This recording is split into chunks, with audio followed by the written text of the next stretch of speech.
Boa noite, meus irmãos. Boa noite, ouvintes.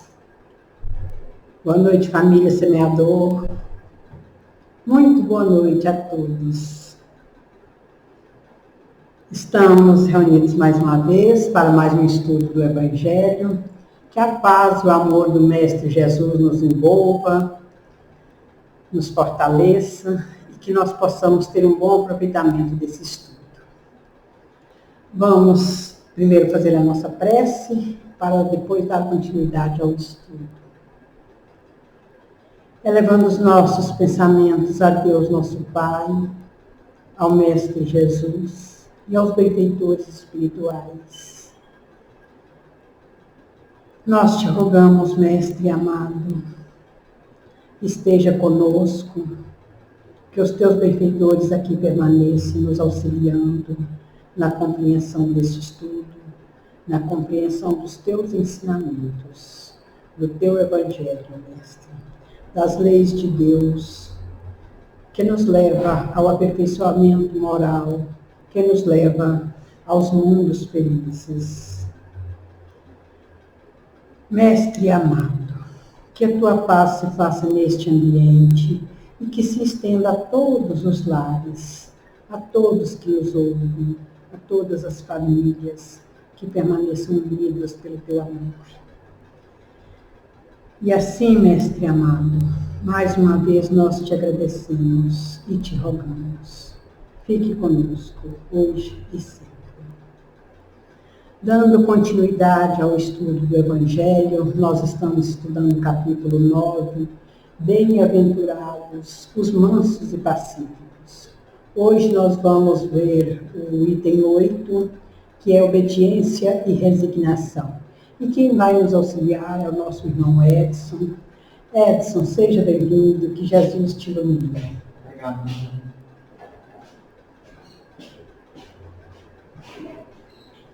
Obrigado por essa prece maravilhosa, que sempre ilumina o nosso trabalho. Obrigado a todos, obrigado a essa casa pela oportunidade, sempre é muito bom estar aqui. Ponto alto do domingo, poder estar aqui com vocês e estudar um pouquinho mais do Evangelho. Outra vez eu acho que eu falei um pouquinho demais, então hoje eu trouxe até um reloginho para ajudar, para não falar tanto, falar mais do tempo, né? Nós vamos falar do capítulo 9, do item 8 do Evangelho segundo o Espiritismo. Na sequência desse capítulo tão interessante, vem um item que tem muito a ver com o nosso dia a dia, com a nossa vida, com as nossas questões, né? É uma passagem ditada pelo Espírito Lázaro, onde a gente recebe uma nova visão a respeito do contexto da obediência e da resignação. A gente trouxe uma pequena frase aí para a gente abrir, a gente sempre gosta de trazer uma frase que tenta capturar um pouquinho da essência do termo que a gente vai estudar juntos. E essa frase diz o seguinte: se Deus ainda não corrigiu a situação, Ele pode estar usando a situação para corrigir você. E aí a gente vai, ao longo desse estudo nosso, entender um pouquinho mais o porquê dessa frase.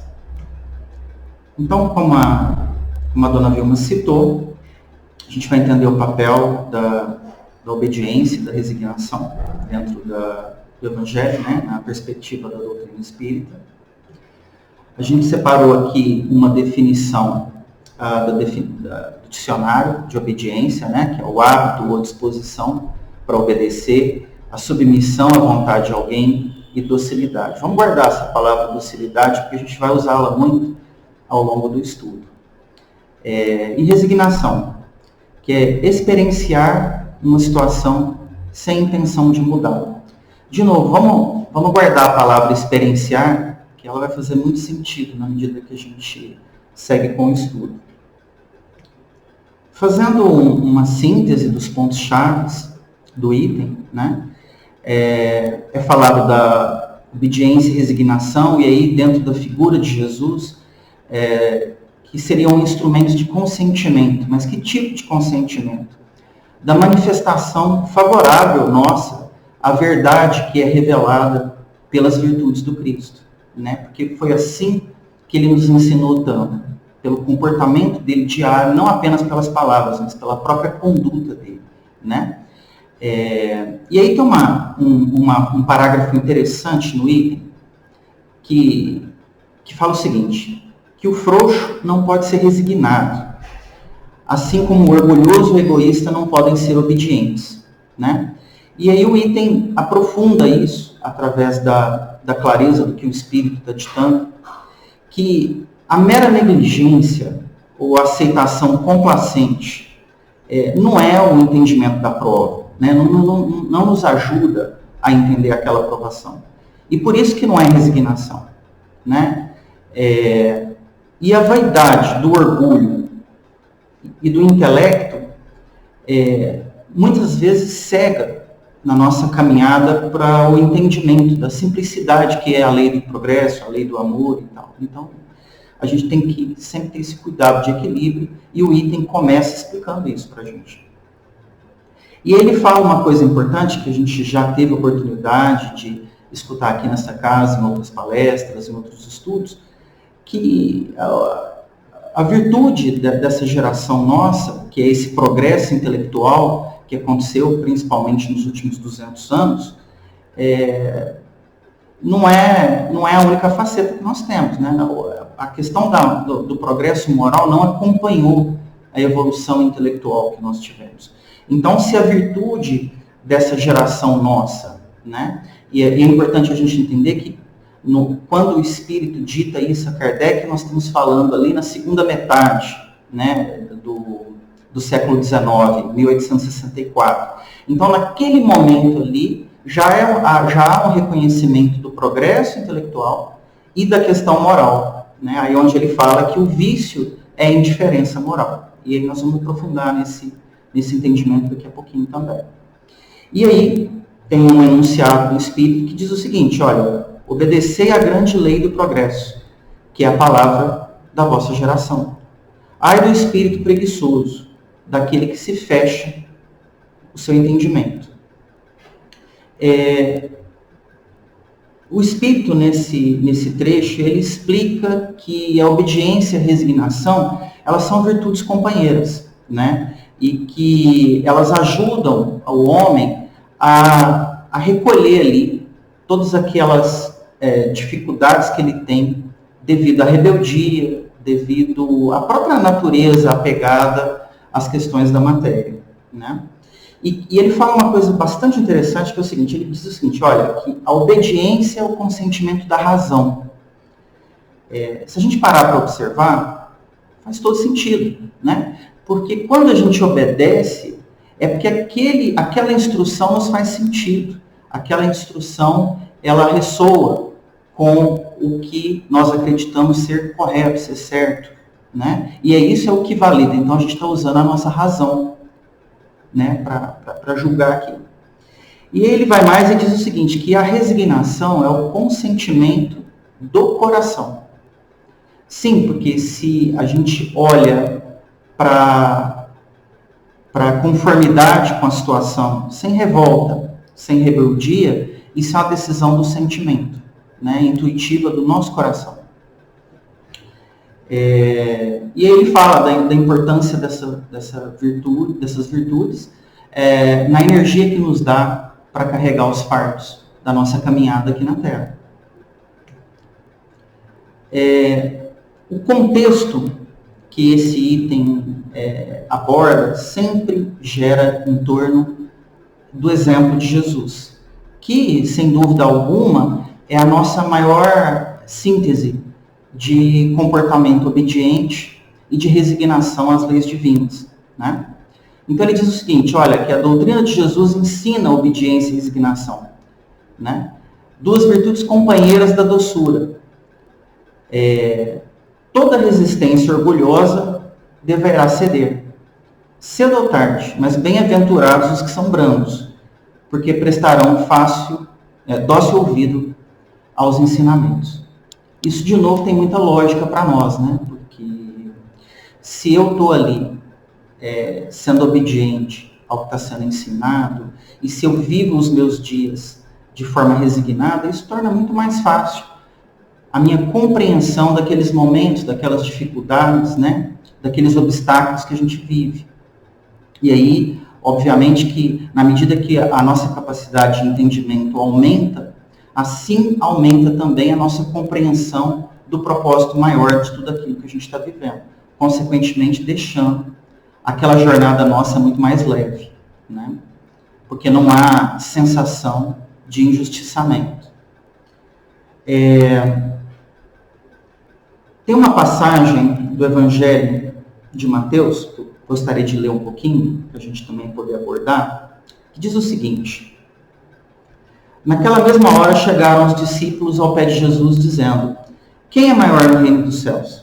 E Jesus, chamando o menino, pôs no meio deles, e disse: em verdade vos digo, se não converterdes e não vos fizerdes como os meninos, de modo algum entrareis no reino dos céus. Portanto, aquele que se tornar humilde como este menino, esse é o maior no reino dos céus. Né? Daqui a pouco a gente vai pegar esse exemplo de crianças e a gente vai entender a sabedoria de Jesus. Por que ele, ao ensinar isso para os discípulos, ele usou o exemplo de uma criança? Porque dentro das crianças a gente nota a pureza de coração que leva a uma compreensão muito tranquila e muito ligeira dos ensinamentos. Então, vocês veem aqui a coerência entre o que o Espírito está ditando para Kardec e entre o que Jesus já pregava nos Evangelhos, né? De que a simplicidade aumenta, potencializa muito a compreensão dos ensinamentos.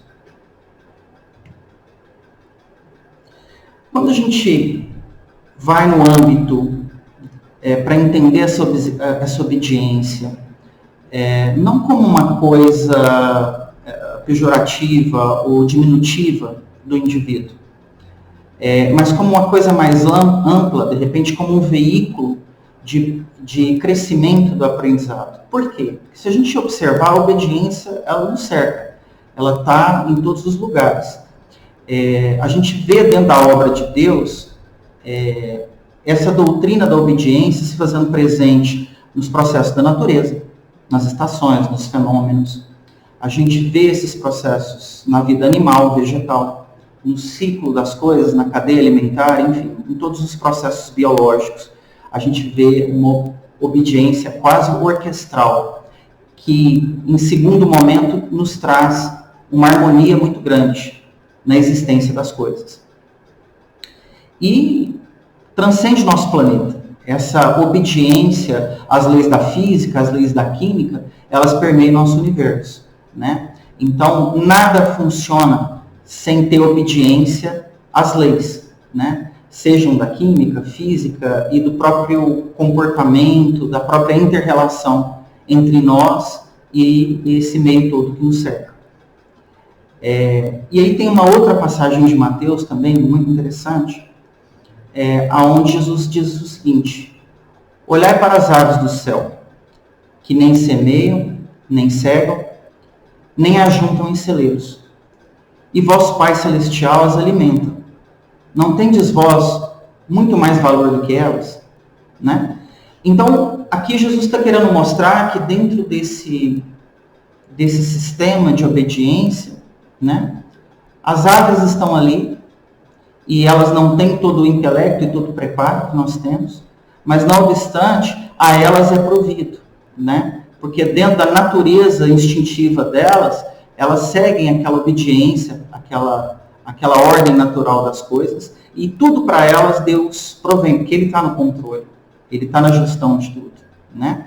Então, com isso Jesus mostra ali, para os discípulos e para todos nós, que a gente tem a oportunidade de ler isso, que a confiança, a fé nessa obediência à questão divina também vai nos prover, assim como provê para as aves. Quando Jesus usa esse exemplo das aves, e o fato, né, dessas aves no céu e dessa liberdade que as aves têm, ele também está fazendo um paralelo aí com a nossa liberdade de intelecto, com a nossa capacidade de raciocínio superior, né? Porque o que seria provido para nós dentro das nossas capacidades e dentro do nosso papel especial dentro da criação, né? Ele está nos convidando a fazer essa reflexão, né? Muito seria provido dentro do papel tão especial que nós temos. Quando a gente pega esse ensinamento que está lá no Evangelho, que está lá nesse item, e a gente vai fazer um paralelo com o nosso dia a dia, com as nossas vidas, né?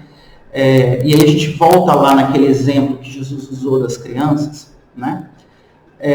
Não seria correto ponderar que num ambiente escolar, num ambiente que tem ali regras e um sistema de obediência, as crianças que são puras de coração, elas têm um crescimento comportamental e intelectual muito grande, né? Porque elas se submetem sem questionamento, sem revolta, sem rebeldia, àquele sistema de ensino que está sendo ali conduzido pelo tutor, pelo professor, né? E a gente vê, e muitas das vezes a gente comenta, nossa, criança aprende muito rápido, criança assimila tudo muito rápido. Por que será?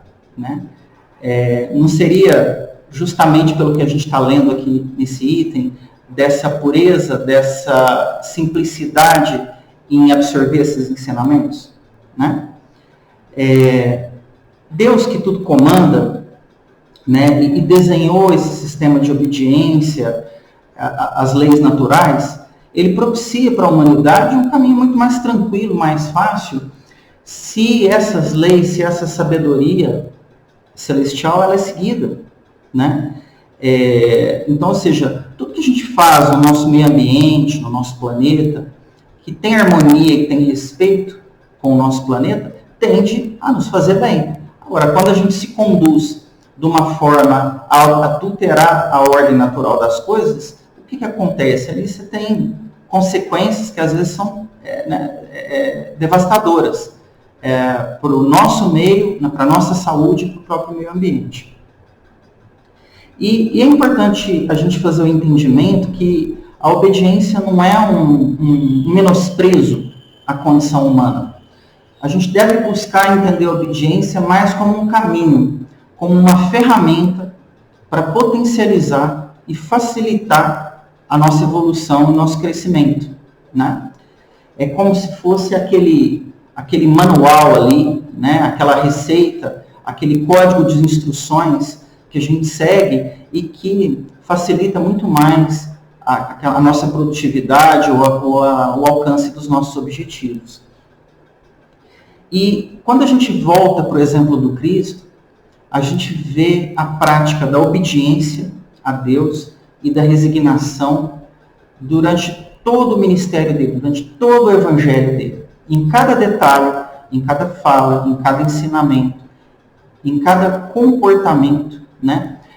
Seja no conteúdo das parábolas, seja nas vivências que ele criou com os discípulos e com as pessoas que cruzavam o caminho dele, nos exemplos de humildade, sempre ali ele mostrando, né, nessa harmonia, nesse equilíbrio que existe entre obediência e resignação.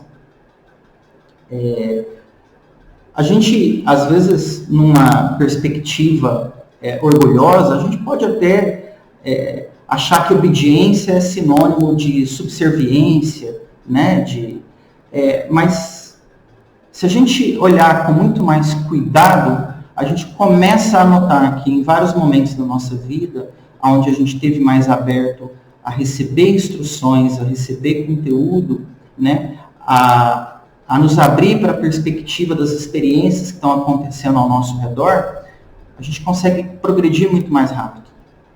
E isso, sem dúvida nenhuma, é o que o item vem nos trazer do verdadeiro valor e do peso dessa obediência. No livro Instrumentos do Tempo, né, o Espírito Emmanuel ele fala uma passagem bastante interessante. Recorda que a obediência é o alicerce da ordem, nos mais recuados círculos da natureza, que é o que a gente vem falando até agora. E aprendemos a obedecer se realmente nos propomos a concretizar o ideal superior que abraçamos, né? E o que é isso? É a nossa resignação de pegar a jornada que estamos aqui e dedicar para a nossa evolução material, nesse plano material. Quando a gente entra nessa questão da resignação, a gente percebe que é muito mais que aceitação, né? Porque quando a gente está numa condição de dificuldade ou provação, mais que olhar para isso como uma consequência de dificuldades e tropeços anteriores, nessa e em outras existências, e simplesmente aceitar uma postura de aceitação e às vezes até vitimização, a gente tem que observar a oportunidade de crescimento que está sendo apresentada para nós. E é aí onde a gente olha o termo de resignação por uma outra luz.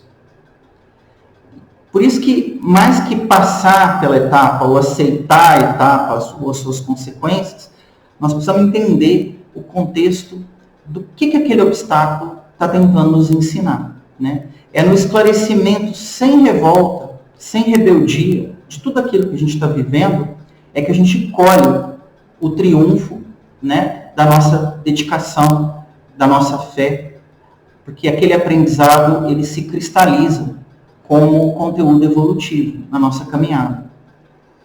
A fé no amor de Deus, na verdade, né, na sabedoria e nos propósitos da lei, muda nosso comportamento, facilita essa resignação e nos aproxima do crescimento espiritual. Então, é um ciclo, porque quanto mais a gente tem fé e se dedica para essa fé, mais fácil fica a gente perceber essa perspectiva, a real necessidade de tudo isso que a gente está vivendo. E a coisa vai ali nos movendo de uma forma bem paulatina, mas constante, na evolução que a gente tanto almeja. Esse item nos lembra muito que Deus nos concede sempre o que nós precisamos, né? Porque que benefício haveria se nos fosse dado tudo que nós queremos, né? Se essa fosse a nossa percepção de Deus, fosse a nossa forma de valorar e preferir. Será que se a gente ficar desprovido do equilíbrio e sabedoria, da obediência e da resignação, né? Quantas vítimas o nosso egoísmo faria? Porque vivemos nós aqui, bilhões de pessoas nesse planeta. Se dentro da nossa imperfeição, Deus começasse a nos servir de tudo que a gente pensa e tudo que a gente deseja, né? Quão cedo até tudo isso começar a atrapalhar uns aos outros, né? Como que disso viria alguma harmonia e algum equilíbrio? Então está aí na virtude da obediência, da resignação, de uma lei maior, de algo que às vezes a gente não tem capacidade de entender completamente ainda, né? É nessa fé que está o nosso auxílio, o nosso refúgio. Deus quer o nosso bem e Ele sabe das nossas dificuldades. E Ele nos concede as suas leis, as suas verdades, quando a gente lê o Evangelho, quando a gente olha ao redor a natureza, para que a gente possa caminhar em equilíbrio, na medida, no esforço que a gente aprende com tudo isso. A obediência e a resignação aqui seriam a nossa bússola nessa caminhada, né? O que nos daria norte, o que nos daria sentido do caminho.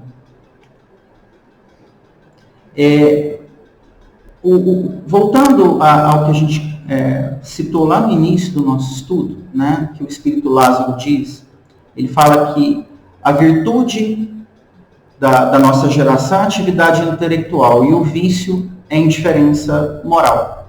Ora, o progresso que nós tivemos e estamos tendo, né, e possivelmente vamos ter, ele é sempre impressionante, né?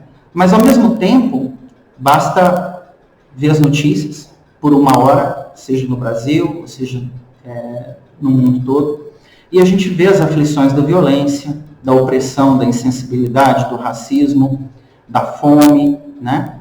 Que ainda assolam a condição humana, aonde é citado também no Evangelho, aonde os fortes e os violentos têm acesso a muito, e muitas das vezes até coisas supérfluas, enquanto que os mais brandos e os mais equilibrados, às vezes, os faltam até o básico. E a gente vê isso o tempo inteiro. Então é isso que o Espírito falou naquela época, que era a indiferença moral, e infelizmente, apesar de todos os recursos que temos e toda a abundância de produção e de alimentos, de itens que nós temos, que ainda continua a nos assolar.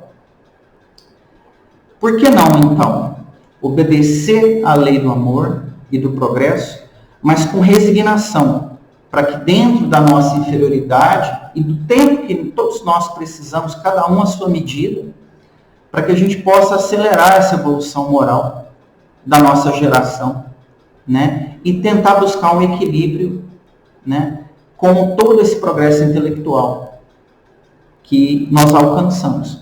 E que, não obstante, é dádiva de Deus da mesma forma.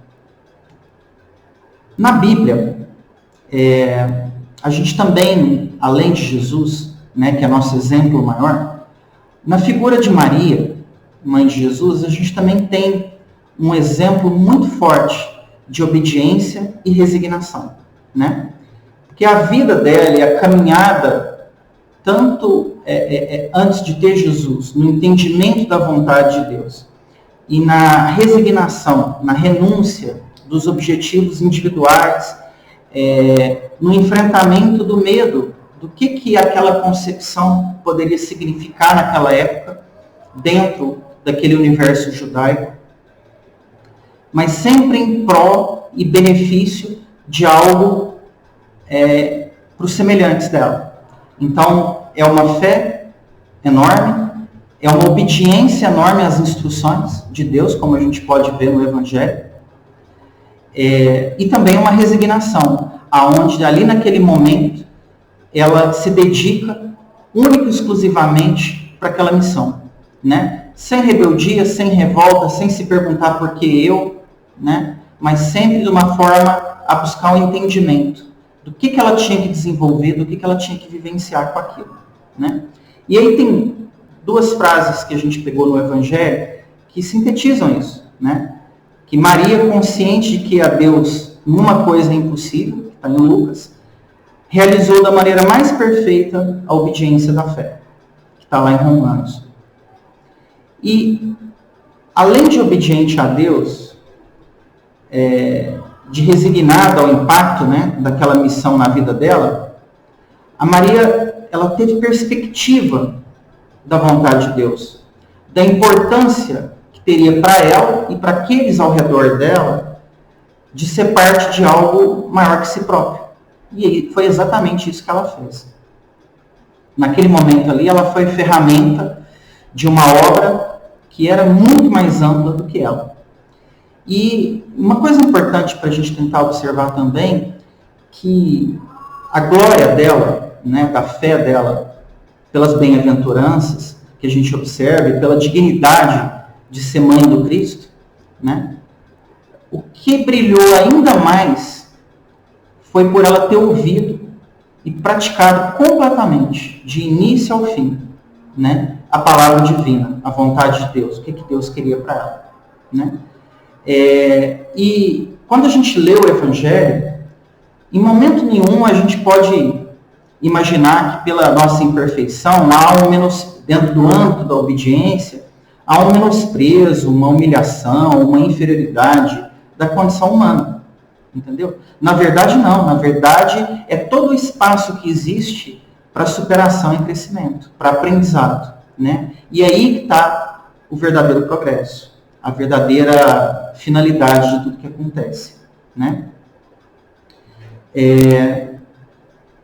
E aí tem uma frase muito bonita que o Espírito passa para Kardec, que diz o seguinte: bem-aventurados os que são brandos, porque prestarão dócil ouvido aos ensinamentos, né? Então, o exercício de tentar fazer essa remoção da rebeldia, da revolta, do orgulho, A hora que a gente remove isso, né, do nosso ser, da nossa consciência, a gente abre espaço.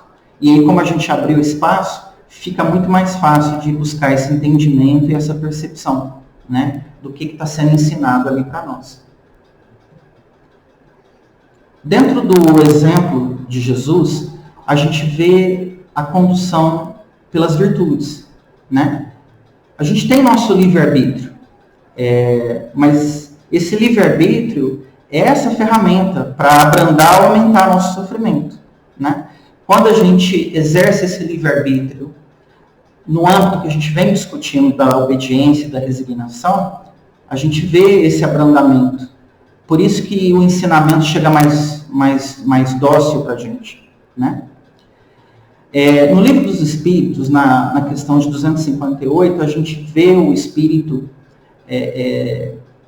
quando ele é perguntado, quando ele é indagado por Kardec, a gente vê o Espírito comentando justamente isso. E, aliás, dentro da obra de Kardec, a gente vê essa harmonia, essa coesão, né, nos livros, sobre os diversos assuntos que são abordados.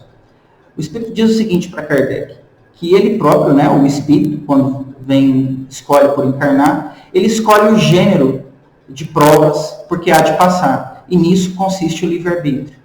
Ora, se ele já escolheu o nível de provas que ele quer passar, então, quando ele pratica obediência aqui e resignação, nada mais ele está fazendo do que ter conformidade e coesão sobre o plano que ele escolheu antes de encarnar.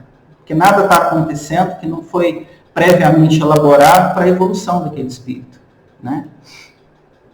E aí, uma outra questão, na questão de número 486, o Espírito fala para Kardec o seguinte: os bons espíritos fazem todo o bem que lhes é possível e se sentem ditosos com as vossas alegrias.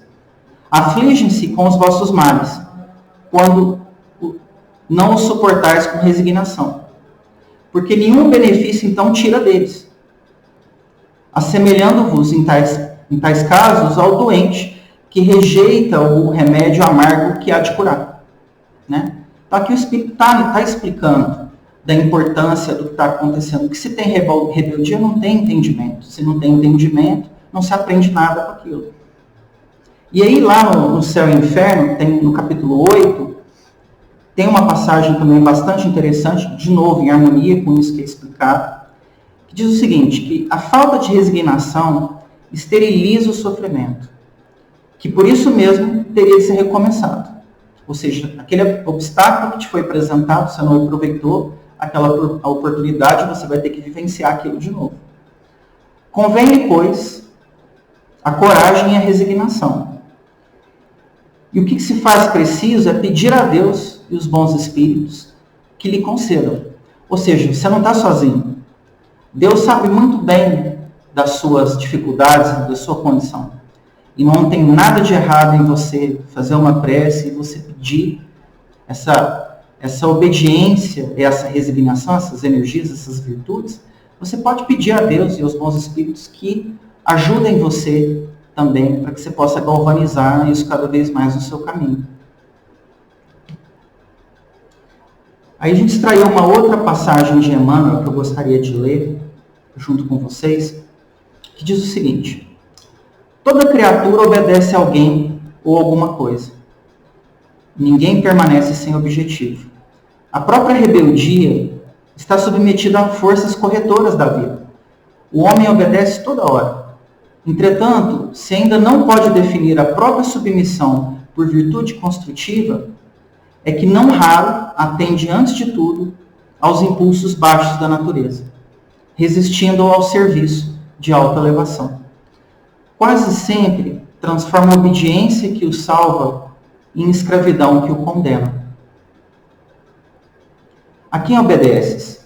Acaso atendes em primeiro lugar as vaidades humanas ou as opiniões alheias, antes de observares o conselho do Mestre Divino? É justo refletir sempre quanto a isso, porque somente quando atendemos em tudo aos ensinamentos vivos de Jesus é que podemos quebrar a escravidão do mundo em favor da libertação eterna. Eu queria encerrar, ainda no sentido dessa leitura, uma passagem de Mateus, no capítulo 11, versículos 28 a 30, onde o Cristo diz o seguinte: Vinde a mim, todos que estáis cansados e oprimidos, e eu vos aliviarei. Tomai sobre vós o meu jugo, e aprendei de mim, que sou manso e humilde de coração. E encontrareis descanso para vossas almas, porque meu jugo é suave e o meu fardo é leve. Ou seja, a atitude confiante e resignada é um sinal de crescimento espiritual que transparece no nosso comportamento. E aí, mais uma vez, o Cristo nos ensina que, pelo exemplo dele, da palavra dele e de toda a verdade que ele traz, isso vai suavizar e é muito mais fácil do que a gente viver em rebeldia, né? O fardo da rebeldia e do atraso moral e espiritual, ele é muito mais pesado do que a resignação, a obediência na busca do entendimento da palavra. Eu queria agradecer mais uma vez. O tempo passou voando hoje, eu não estourei meu tempo tanto, foram só 3 minutos, então, né, fui mais obediente ao tempo hoje. Né. Queria agradecer a todos vocês, fazer uma breve prece de agradecimento com vocês, né, ao Mestre Jesus, o nosso obrigado por essa oportunidade de estar aqui nesse dia, de poder fazer o estudo do Evangelho com todos vocês, né, para que esse estudo nosso coletivo, de uma forma ou de outra, possa tocar a todos e que ele nos esclareça um pouco mais no sentido do entendimento e da prática dessa verdade e dessa mensagem tão bela que nos conforta e nos ensina a caminhar no sentido da nossa evolução espiritual. Que assim seja. Obrigado e até a próxima.